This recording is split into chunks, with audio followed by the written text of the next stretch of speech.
In the 19th century, deep in the heart of Madagascar, ruled a queen so feared, so ruthless, that history nicknamed her the female Caligula. While Europe marched forward with science, reason, and industry, she turned her kingdom into a realm of isolation, terror, and bloodshed. Ranavalona was not born into royalty. In fact, her origins were humble. She was the daughter of a commoner who once saved King Andrianampoinimerina's life by exposing a conspiracy. As a reward, the king adopted her into the royal court and arranged her marriage to his son. When Radama became king, Madagascar began to open up. He embraced Western education, trade, and Christianity. But Ranavalona hated it. When Radama died suddenly in 1828, he had no heir. By law, succession should have gone to a relative, but Ranavalona had other plans. She staged a coup. With help from powerful allies in the army, she executed her rivals, silenced opponents, and declared herself Queen of Madagascar.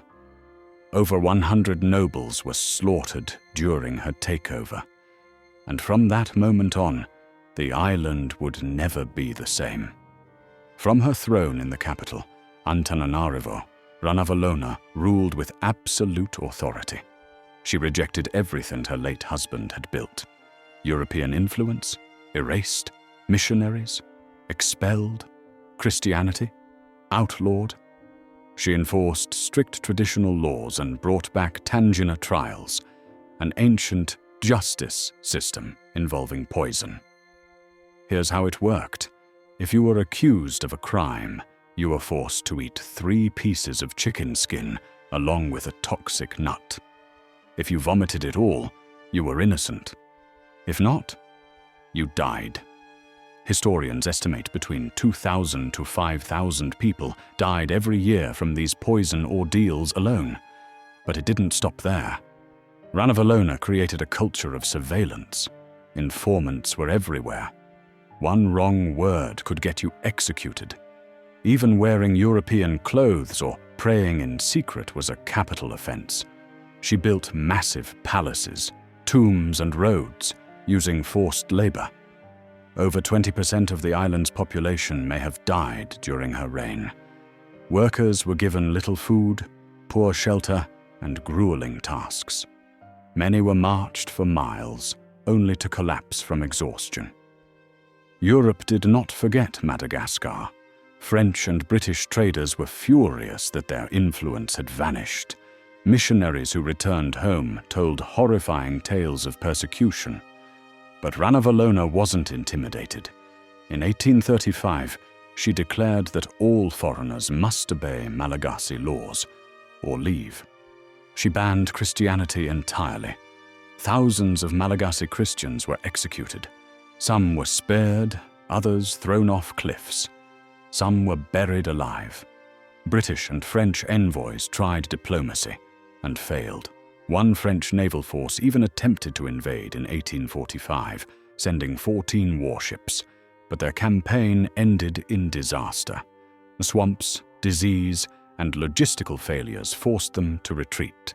Ranavalona sent them a clear message. No one will rule Madagascar but me. Despite being seen as cruel, Ranavalona was also a brilliant political survivor.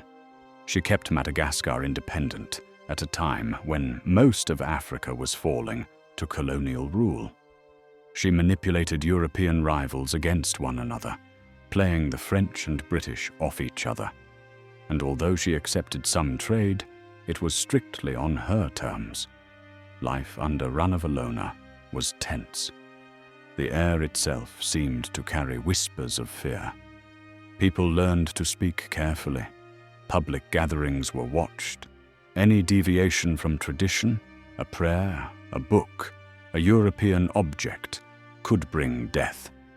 She even created public execution festivals, turning executions into massive events where thousands gathered in forced attendance to watch people suffer. Even nobles weren't safe. The queen was paranoid, always suspecting betrayal. Ministers who served her faithfully for years could be executed overnight if she grew suspicious. Despite this, she was untouchable. Assassination attempts failed, rebellions collapsed. Even her own son, Rakoto, a more progressive, pro-European man, began to secretly plot against her. But he was too afraid to make a move while she was alive. After more than 3 decades of rule, Ranavalona died peacefully in her sleep in 1861, at around 83 years old, a remarkably long life for someone who ruled with such brutality. Her death marked the end of an era. Her son Rakoto became King Radama II and immediately reversed most of her policies.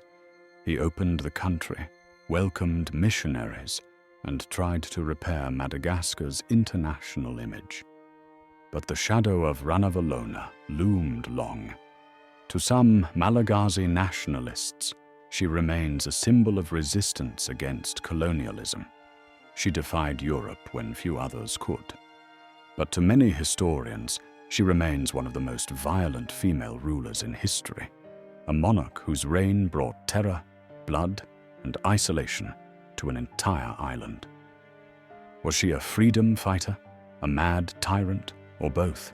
The story of Queen Ranavalona reminds us that power in the wrong hands can build empires or destroy them from within.